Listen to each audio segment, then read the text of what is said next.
kan di previewnya Pak, di ini. Terlihat Pak Denny?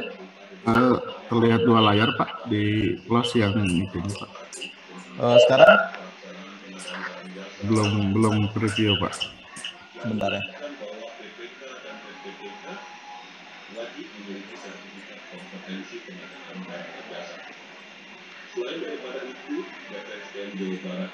Ya, sudah Pak. Oke. Jadi kembali tadi apa yang saya sampaikan terkait dengan reformasi birokrasi, sebetulnya ini ada 2 hal yang harus kita penuhin Bapak Ibu. Yang pertama yaitu terkait dengan aspek yang sifatnya lebih pragmatis, yaitu terkait dengan bagaimana kita memenuhi nilai-nilai yang ditargetkan dalam konteks perencanaan pembangunan yang telah kita tetapkan. Yang kedua, sebetulnya ini yang lebih utama, bagaimana kita membangun secara fundamental reformasi birokrasi di Jawa Barat. Jadi nanti di dalam revisi roadmap reformasi birokrasi, kita akan mencoba mensintesiskan 2 hal tersebut, bagaimana kita memenuhi aspek-aspek yang sifatnya pragmatis, tapi lebih dari itu bagaimana kita coba membangun beberapa hal yang sifatnya lebih fundamental, itu hal-hal yang akan kita coba terlebih dahulu untuk menginternalisasi apa sebetulnya yang dimaknai sebagai reformasi birokrasi. Karena di sini perlu kami sampaikan bahwa beban dari Biro Organisasi atau beban dari tim RB Provinsi Jawa Barat tidak hanya untuk mengadvokasi perangkat daerah, namun juga untuk mengadvokasi seluruh pemerintah kabupaten kota yang ada di Jawa Barat. Cuman kami targetkan di tahun 2021 ini kami akan fokus terlebih dahulu untuk mengadvokasi pelaksanaan reformasi birokrasi di perangkat daerah. Karena secara substantif Bapak Ibu, reformasi birokrasi itu justru ujungnya ada di perangkat daerah. Dan lebih dalam lagi sebetulnya adalah di unit-unit terkecil di lingkup pemerintah daerah Provinsi Jawa Barat. Nah, dari hasil observasi kami, termasuk dari pengumpulan beberapa data yang kami peroleh, Bapak Ibu, bahwa nilai RB Provinsi Jawa Barat, walaupun dari tahun ke tahun itu memperoleh kenaikan yang cukup signifikan, terakhir kita naik 3,63 poin, itu salah satu kenaikan yang paling besar di antara pemerintah daerah yang ada. Namun setelah kita lihat, ternyata hasil tersebut masih menyisakan deviasi yang cukup tinggi. Kita deviasinya 24,37 poin, dan poin terbesar deviasi berada pada aspek reform. Jadi bukan pada aspek pemenuhan. Kalau pada aspek pemenuhan itu sudah cukup baik. Dan beberapa hal juga yang dikemukakan di hasil evaluasi Kemenpan bahwa dari aspek pemenuhan ini, beberapa aspek terkait dengan pelaksanaan reformasi birokrasi di Jawa Barat, salah satu hal yang menjadi bahan evaluasi di sana dikatakan bahwa untuk tataran pemerintah Provinsi Jawa Barat secara kontekstual reformasi birokrasi sudah berjalan. Namun untuk tataran perangkat daerah reformasi birokrasi belum berjalan secara optimal. Salah satu bukti konkretnya terkait dengan zona integritas, kita hanya memiliki 2 perangkat daerah atau unit kerja yang berpredikat WBK, dan belum satupun perangkat daerah atau unit kerja yang berpredikat WBBM. Karena di sini zona integritas juga merupakan salah satu miniatur dari pelaksanaan reformasi birokrasi. Dan ini merupakan hal-hal yang akan coba kita advokasi dan akan coba kita intervensi ke perangkat daerah. Sebetulnya ini agak sedikit miscondition Bapak Ibu. Karena kami targetkan nanti setelah 2 Juli selesai penginputan nilai, kami berencana akan memberikan advokasi secara langsung kepada seluruh perangkat daerah dengan media yang sifatnya tatap muka. Tapi dikarenakan kondisi yang sangat tidak memungkinkan, kami sekarang sedang mencari cara bagaimana supaya teknis dari advokasi ini tetap berjalan walaupun tidak secara tatap muka. Nah, selanjutnya dari pertimbangan-pertimbangan tadi, sebetulnya kita menjadi salah satu pemerintah daerah yang merespon secara cepat apa yang telah diamanatkan oleh Kemenpan. Kita telah mengeluarkan surat Gubernur Jawa Barat tertanggal 10 Mei yang di dalamnya ada beberapa hal yang harus ditindaklanjuti baik oleh tim RB Provinsi Jawa Barat maupun oleh seluruh perangkat daerah di Jawa Barat. Nah, ini terkait dengan roadmap reformasi birokrasi, ini adalah salah satu hal tindak lanjut sebetulnya terhadap surat dari para gubernur. Dan ini akan menjadi salah satu eviden atau bukti kita dalam penginputan TNPRB yang insya Allah batas waktu untuk wilayah barat, baik dari kementerian maupun pemerintah daerah, sampai dengan 2 Juli 2021. Bapak Ibu, ketika kita ingin membuat sebuah roadmap, kita juga harus terlebih dahulu bisa mengidentifikasi dan mengobservasi beberapa permasalahan pelaksanaan reformasi birokrasi yang ada di pemerintah Provinsi Jawa Barat. Dari 8 area perubahan, salah satunya terkait dengan manajemen perubahan, kami mengidentifikasi memang di kita perubahan mindset dan culture set belum dilakukan secara sistematis dan masif. Kemudian juga peran agen perubahan selama ini hanya sebatas, boleh dikata hanya sebatas ada saja, tidak terkelola dengan baik. Dan yang satu lagi terkait dengan kita adalah salah satu pemerintah daerah yang mencantumkan inovasi dalam visi. Namun mekanisme tata kelola dari inovasi tersebut belum berjalan secara optimal. Jadi ini salah satu permasalahan dari aspek manajemen perubahan. Dan memang nanti di tindak lanjutnya kita akan coba membangun beberapa infrastruktur kebijakan yang sekiranya menjadi pijakan awal dalam meningkatkan aspek manajemen perubahan ini. Sebagaimana yang saya utarakan di buka tadi, kita akan coba membangun dari aspek fundamentalnya terlebih dahulu. Sehingga kalau fondasinya kuat, nanti ketika kita ada proses pengembangan dan segala macamnya akan berjalan dengan lebih runut dan lebih baik. Kemudian dari aspek penataan perundangan, Bapak Ibu, di sini salah satu hal yang kita identifikasi dan kita observasi juga ke Biro Hukum, ternyata sudah ada pengkajian tindak lanjut dan pemetaan terhadap peraturan perundangan, tapi masih belum optimal untuk ditindaklanjuti oleh perangkat daerah. Kemudian juga di sini dari faktor SDM juga, SDM penyusunan peraturan perundangan dan analis hukum masih belum bersesuaian dan masih ada keterbatasan, terutama untuk jabatan fungsionalnya. Kemudian dari aspek penataan organisasi, ini sebetulnya hal yang menjadi mandatori, itu apa tadi yang disampaikan oleh Pak Aro, bahwa penyediaan birokrasi ini merupakan hal yang harus tuntas di tahun 2021, dan memang merupakan quick win yang tercantum dalam roadmap RB nasional. Dan alhamdulillah saat ini kita sudah mulai menata terkait dengan penyediaan birokrasi. Kemudian dari aspek penataan tata laksana, sebetulnya ini core-nya banyak terkait dengan proses penata laksanaan. Salah satunya adalah proses bisnis dan SOP yang belum menggambarkan penyediaan proses yang mudah dan cepat dan pemanfaatan teknologi informasi dan komunikasi. Yang kedua adalah belum optimalnya tata hubungan kerja yang mendukung agile organization dan penerapan penyediaan birokrasi. Mungkin nanti Bapak Ibu setelah ada penyediaan birokrasi terhadap perubahan struktur, nanti juga akan muncul regulasi-regulasi yang terkait pengaturan bagaimana mekanisme hubungan kerja dan tata kelola hubungan kerja yang mendukung agile organization. Karena di sini perlu kiranya kami sampaikan bahwa penyediaan birokrasi secara esensi adalah bagaimana membangun birokrasi itu mengarah pada agile organization, jadi birokrasi yang lebih cepat, lebih tanggap, dan pengambilan keputusannya juga lebih cepat dan lebih responsif terhadap kebutuhan-kebutuhan yang kebutuhan publik. Kemudian dari aspek penata laksanaan juga, ini dari hasil komunikasi kami dengan Biro Pengadaan Barang Jasa, belum terpenuhinya jabatan fungsional pengelola pengadaan barang jasa ini. Kemudian juga belum optimalnya pemanfaatan SPSE pada fitur e-kontak dan non-e-tendering. Kemudian dari aspek pengelolaan arsip adalah belum optimalnya kualitas pengelolaan arsip. Jadi nilai pengelolaan arsip kita belum pada hasil, walaupun sudah cukup baik, tapi belum pada hasil yang maksimal.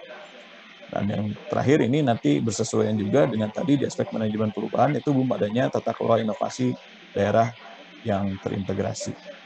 Kemudian dari manajemen SDM, Bapak Ibu, ada beberapa permasalahan yang telah kami identifikasi, bahwa yang pertama adalah program pengembangan kompetensi pegawai masih berorientasi pada pemenuhan peraturan perundangan dan belum sepenuhnya mendukung kebutuhan organisasi dalam mencapai tujuan. Mungkin nanti salah satu upaya strategisnya dengan penerapan corporate university yang sedang dibangun oleh kawan-kawan di BPSDM. Yang kedua adalah sistem manajemen SDM belum optimal, terutama dalam pemetaan talenta untuk penempatan pegawai melalui promosi maupun rotasi. Ini dikhususkan bagi penetapan di lingkup jabatan pimpinan tinggi. Kemudian yang C, belum selarasnya tata kelola pengembangan kompetensi dengan manajemen talenta. Nah, ini sejatinya Bapak Ibu, setelah adanya proses manajemen talenta, setelah adanya profiling pegawai, setelah adanya gap kompetensi, nanti pola pengembangan kompetensi Bapak Ibu tidak perlu lagi mendaftar, tidak perlu lagi ultimate conditionnya, tidak perlu lagi mendaftar, tapi setiap orang sudah tahu gap kompetensinya dan setiap orang sudah tahu apa pengembangan kompetensi apa saja yang harus diikuti. Kemudian yang yang berikutnya adalah belum adanya manajemen ASN terintegrasi. Dan penguatan akuntabilitas Bapak Ibu, yang pertama adalah belum adanya reward and punishment untuk penyelenggaraan akuntabilitas pada level perangkat daerah. Sebetulnya ini salah satu hal yang mengakibatkan nilai sakit kita belum optimal pada nilai atau kategori AA. Dan ini sebetulnya salah satu yang miss apabila kita dibandingkan dengan pemerintah daerah Istimewa Yogyakarta. Nah, di sini yang poin A ini adalah pekerjaan lintas sektor. Mungkin Bapak Ibu pada beberapa masa yang lalu pernah ada raport terkait dengan penyampaian capaian kinerja perangkat daerah dari hasil monitoring evaluasi dan pengendalian penilaian. Mungkin nanti ini akan coba kami kerjakan bersama Bapeda dan biro yang membimbingi pengendalian pembangunan. Kemudian yang kedua, permasalahan terkait dengan aspek akuntabilitas adalah belum terintegrasinya manajemen kerja individu dengan kinerja institusi.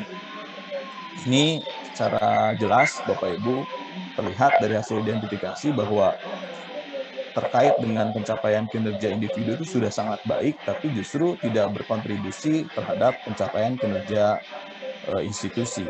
Ini sebetulnya beberapa hal yang kami dalami selama ini, mungkin juga kami mohon bantuan.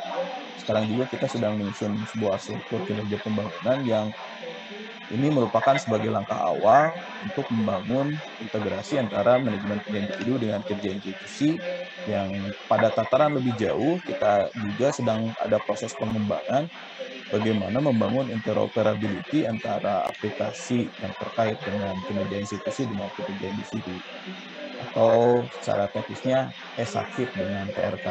Mungkin nanti sekarang sedang berprogres, mungkin beberapa bulan ke depan ini sudah bisa terintegrasi. Salah satu bentuk integrasinya nanti setelah arsitektur kinerja sudah selesai, Bapak Ibu, untuk indikator kinerja individu yang sifatnya tahunan atau SKP tahunan sudah mekanisme kinerja dan target-targetnya sudah define oleh sistem, tidak men-input secara tersendiri. Kemudian yang berikutnya adalah belum semua ASN memulai kinerja baik pada level individu maupun level kerja. Di sini Bapak Ibu, ini salah satu hal yang kemarin membuat kami kaget juga, bahwa dari setiap tahun untuk penilaian PMPRB, Kemenpan ini melakukan yang namanya evaluasi internal. Nah, ketika diketahui, untuk mengetahui sebetulnya seberapa jauh pemahaman ASN di lingkup instansi pemerintah terkait dengan pemahaman tupoksi kinerja dan dukungan terhadap kinerja institusi. Kemarin sebetulnya kita sudah coba membuat sebuah konsepsi terkait dengan evaluasi ini. Kita melakukan treatment khusus bahwa pemerintah daerah ini untuk responden evaluasi itu terdiri dari 100 orang. Nah, pada tahun kemarin, berdasarkan informasi bahwa 100 orang terpilih tersebut adalah para kandidat IOTM. Namun hasilnya walaupun sudah ada conditioning terkait dengan responden, namun hasilnya masih belum menggembirakan Bapak Ibu. Di sana masih terdapat 12 responden yang sama sekali tidak paham tupoksi, tidak paham kinerja, dan tidak paham kontribusinya terhadap sebuah institusi. Nah, oleh karenanya nanti salah satu bentuk tindak lanjut kita sedang membangun yang namanya kampanye kinerja. Dan yang terakhir dari aspek penguatan akuntabilitas, ini jelas pangkal masalah dari semua hal ini kita belum adanya arsitektur kinerja pembangunan yang terintegrasi. Jadi di sini belum ada integrasi yang sangat konkret dan memiliki keterkaitan atau keterhubungan yang jelas, mulai dari kinerja Pak Gubernur sampai ke ujungnya kinerja pelaksana. Nah, kita belum ada sebuah arsitektur kinerja pembangunan yang jelas dan termaktub dalam dokumen perencanaan. Dari aspek pengawasan, beberapa permasalahan. Yang pertama adalah belum optimalnya peningkatan kompetensi atlet. Kemudian yang lebih urgen adalah pengawasan berjenjang di perangkat daerah belum sebenarnya berjalan dengan baik. Ini mungkin dari aspek Waskat.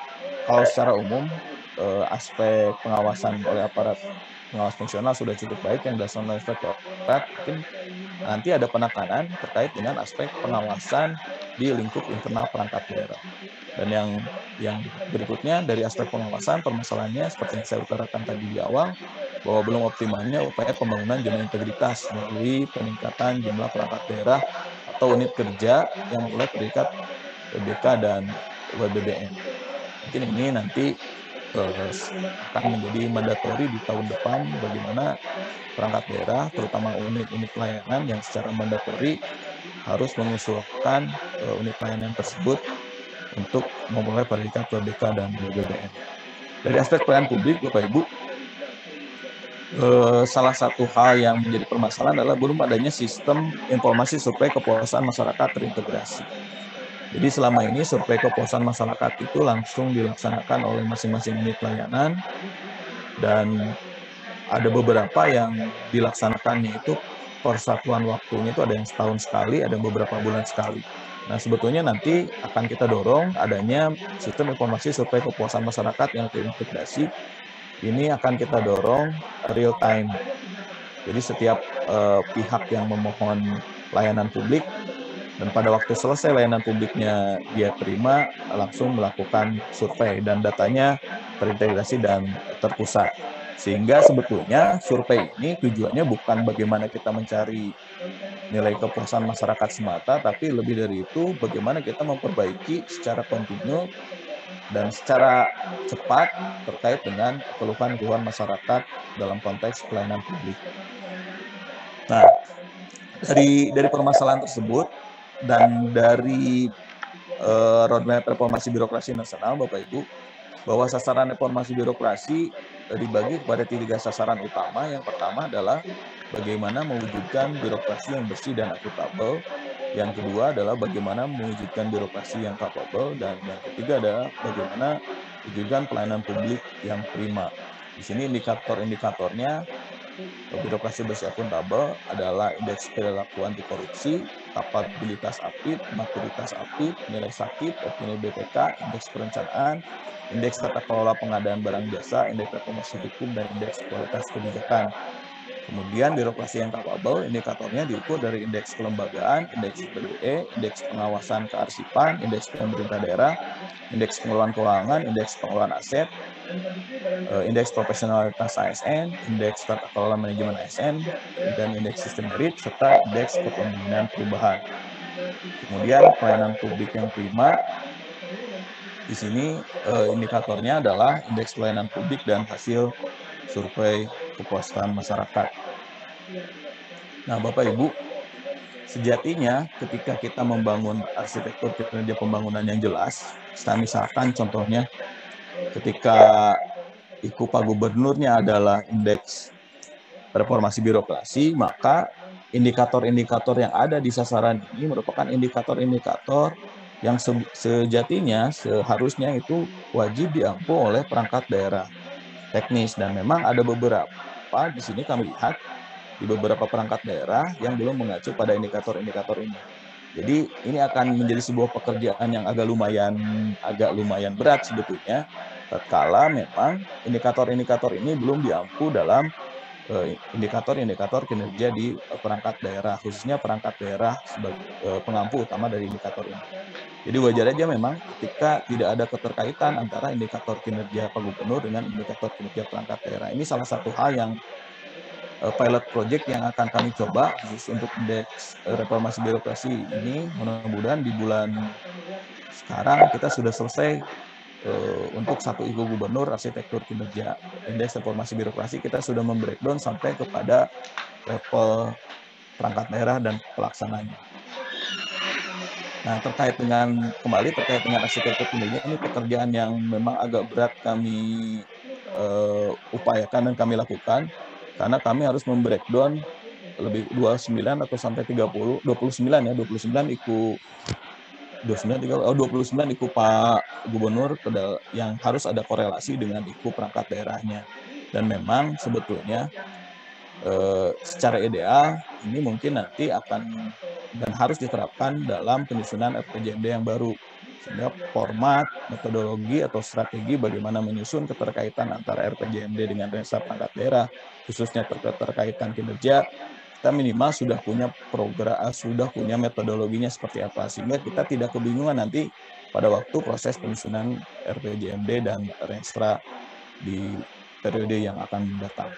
Nah, dari beberapa sasaran tersebut, Bapak Ibu, kami dari tim reformasi birokrasi Provinsi Jawa Barat telah membangun beberapa program dan rencana aksi, diantaranya untuk seluruh aspek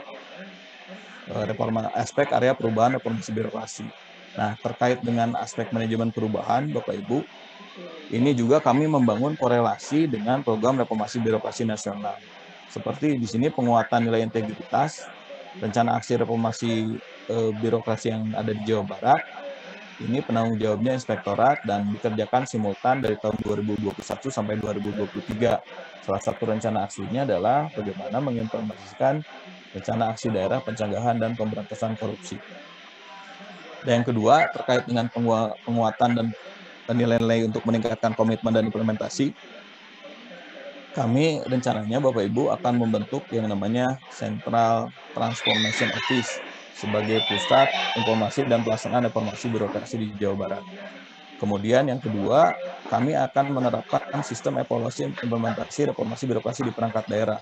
Selama ini sebetulnya sudah ada, sebagaimana diatur di Peraturan Gubernur 90 tahun 2019, namun setelah kami evaluasi, diantaranya beberapa halnya itu terlalu rigid dan terlalu banyak, dan memang ada beberapa hal yang tidak bersesuaian dengan LKE unit yang ada di PMPRB. Jadi nanti ke depan, di bulan depan kami akan mengubah mekanisme dari seirama berkata ini yang akan kami sesuaikan dengan LKE unit yang ada di PMPRB, sehingga untuk tahun depan Bapak Ibu proses-proses pengumpulan evidennya tidak akan berlaku seperti sekarang, tapi memang sudah tersistemkan dan berjalan secara otomatis. Dan yang pasti ketika Bapak Ibu melaksanakan evaluasi perangkat daerah di seirama berkata, maka Bapak Ibu tidak perlu lagi mengumpulkan eviden ketika memang unit kerjanya akan menjadi unit kerja percontohan untuk dinilai di pemerintah pusat atau oleh Kemenpan dan RB.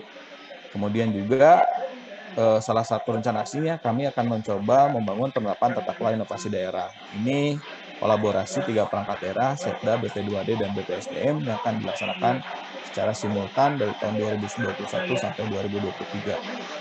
Nah, kemudian berikutnya adalah pengembangan dan penguatan peran agen perubahan dan role model. Ini kami sekarang sedang dalam proses penetapan, sedang dalam proses legislasi terkait tata kelola agen perubahan. Nah, sebetulnya ini hal yang selama ini belum tersentuh, Bapak Ibu. Jadi selama ini belum ada peraturan gubernur yang secara jelas mengatur mengenai tata kelola agen perubahan. Bagaimana agen perubahan itu direkrut, bagaimana agen perubahan itu berperan, bagaimana agen perubahan itu diberikan reward, bagaimana agen perubahan itu menjadi sebuah penggerak utama dalam pelaksanaan reformasi birokrasi di perangkat daerah. Mungkin nanti di antara Agustus sampai dengan Desember, atau September sampai dengan Desember, kami akan coba mengimplementasikan Pergub ini dengan merekrut agen perubahan, dan rekrutmen awal nanti akan dilaksanakan oleh perangkat daerah dan mengajukan kepada tim asesor yang oleh tim RB akan dibentuk sesuai dengan amanat peraturan gubernur tersebut. Jadi ke depan nanti benar-benar bahwa si agen perubahan ini akan ditreatment secara khusus dan memang kan jelas tugas dan fungsinya akan lebih jelas. Jadi akan lebih, insya Allah akan lebih terkelola dan tertata dengan baik. Dan yang berikutnya adalah terkait dengan pengembangan budaya kerja. Nah ini juga ternyata kita selama ini belum punya sebuah pengaturan terkait dengan budaya kerja, yang ada hanya sebatas penetapan saja. Jadi tahun sekarang ini budaya kerja juga kita akan coba, dan sekarang sudah dalam proses penetapan, proses legislasi di Biro Hukum. Mudah-mudahan budaya kerja ASN Jawa Barat dapat segera ditetapkan dan dapat segera kami diseminasikan lebih lanjut ke kawan-kawan perangkat daerah. Dan sengaja terkait dengan Pergub Budaya Kerja nanti akan menjadi satu kesatuan dengan Pergub Tata Kelola Agen Perubahan. Nah, di sini salah satu tugas agen perubahan adalah bagaimana menginternalisasi budaya kerja di seluruh perangkat daerah di Jawa Barat. Selanjutnya, terkait dengan rencana aksi di area perubahan peraturan perundangan, ini dilaksanakan oleh Biro Hukum sebagai penanggung jawab dan simultan dilaksanakan tahun 2021 sampai 2023. Ini ada salah satu hal yang menarik sebetulnya. Salah satunya adalah bagaimana menetapkan pedoman adaptive policy. Nah, sebetulnya Bapak Ibu, kalau kita melihat dan kita merunut bahwa reformasi birokrasi di Jawa Barat ini termasuk juga reformasi birokrasi nasional, kita sekarang sudah ada pada fase ketiga, yaitu pada fase bagaimana membangun dynamic governance. Nah, kalau kita melihat beberapa konsepsi, beberapa teori dan thinking across terkait dengan pelaksanaan dynamic governance, salah satunya yang dibangun oleh pemerintah negara Singapura, bahwa ultimate condition dari dynamic governance adalah terwujudnya kebijakan yang adaptif, kebijakan yang cepat, dan kebijakan yang tepat respon terhadap kebutuhan-kebutuhan publik. Nah, di kita belum ada proses pedomannya bagaimana membangun kebijakan yang adaptif tersebut, termasuk bagaimana tata cara proses deliberasi lintas stakeholder-nya seperti apa. Kita sampai sekarang belum punya. Jadi ini kembali lagi ke awal, kami mencoba membangun fundamentalnya dulu. Ternyata memang betul bahwa kita belum punya panduan, kita belum punya tata kelola yang benar-benar bisa mengatur terkait dengan pelaksanaan reformasi birokrasi ini. Jadi di tahun 2021 kami coba untuk mengebut beberapa peraturan yang menjadi landasan tata kelola reformasi birokrasi di Jawa Barat. Selanjutnya dari rencana aksi penataan organisasi dan kelembagaan, ini ke depan kami juga setelah arsitektur kinerja selesai, kami juga sedang berupaya bagaimana menjelaskan struktur organisasi dengan arsitektur kinerja dan proses bisnis yang ada. Yang berikutnya adalah ini terkait dengan penyederhanaan. Ini sebetulnya kami rencana dituntaskan di tahun 2021 karena memang sudah mandatory di tahun 2021. Langkah-langkah yang ditempuh adalah identifikasi jabatan yang disederhanakan, kemudian identifikasi jabatan fungsional yang sesuai, identifikasi pejabat yang akan dilakukan penyetaraan, dan perubahan Pergub SOTK perangkat daerah hasil penyederhanaan birokrasi. Kemudian yang berikutnya adalah membentuk struktur organisasi yang tepat dan fungsi. Ini juga terkait dengan evaluasi kelembagaan sesuai dengan Permenpan RB tahun nomor 20 tahun 2018. Dan kemungkinan tindak lanjutnya akan ada perubahan perda terkait dengan susunan dan kedudukan perangkat daerah di Provinsi Jawa Barat. Ini untuk aspek penata laksanaan, mungkin saya tidak akan sampaikan satu-satu karena banyak banget nih. Ini sebetulnya mayoritas terkait dengan tata kelola di SPBE. Dan ini yang akan menjadi leading sektor adalah Diskominfo. Dan sebagian akan menjadi leading sektor adalah BPKAD, ini khusus terkait dengan penata laksanaan keuangan. dan di biro organisasi ini terkait dengan penyusunan dan tata kelola bagaimana proses bisnis dan SOP-nya. Kemudian dari aspek penguatan akuntabilitas, ini tidak perlu saya ungkapkan, tadi sudah saya jelaskan, mayoritas ini terkait bagaimana kita membangun manajemen kinerja instansi pemerintahan yang terintegrasi. Bagaimana kita membangun interoperability antara aplikasi yang terkait dengan kinerja pemerintahan. Sebetulnya harapan kita kan aplikasi terkait dengan kinerja pemerintahan ini kan mulai dari aspek perencanaan, penganggaran, pelaporan, monitoring, evaluasi. Cuman secara real condition, karena aspek perencanaan penganggaran sekarang ada di SIPD dan itu merupakan ranahnya ada di pemerintah pusat, itu mungkin agak susah untuk membangun interoperabilitasnya.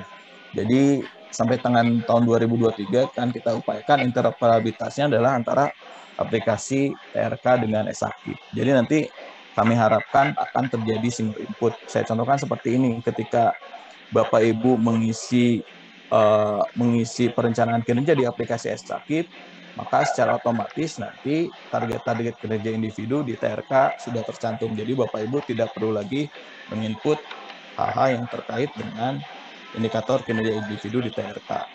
Kemudian juga nanti ketika pada aplikasi TRK ada terjadi mekanisme pelaporan kerja individu yang sudah memang berkorelasi dengan kinerja institusi, nanti pada aplikasi eSakti tidak perlu lagi menyusun laporan tersebut karena kita bisa saling tarik data antara TRK dengan eSakti. Nah, kemudian dari rencana aksi pengawasan ini mayoritas dilaksanakan oleh inspektorat dan ada yang juga yang dilaksanakan oleh BPKAD ini terkait dengan tata kelola keuangan dan tata kelola pengawasan barang jasa ini akan dilaksanakan oleh Biro Pengadaan Barang dan Jasa.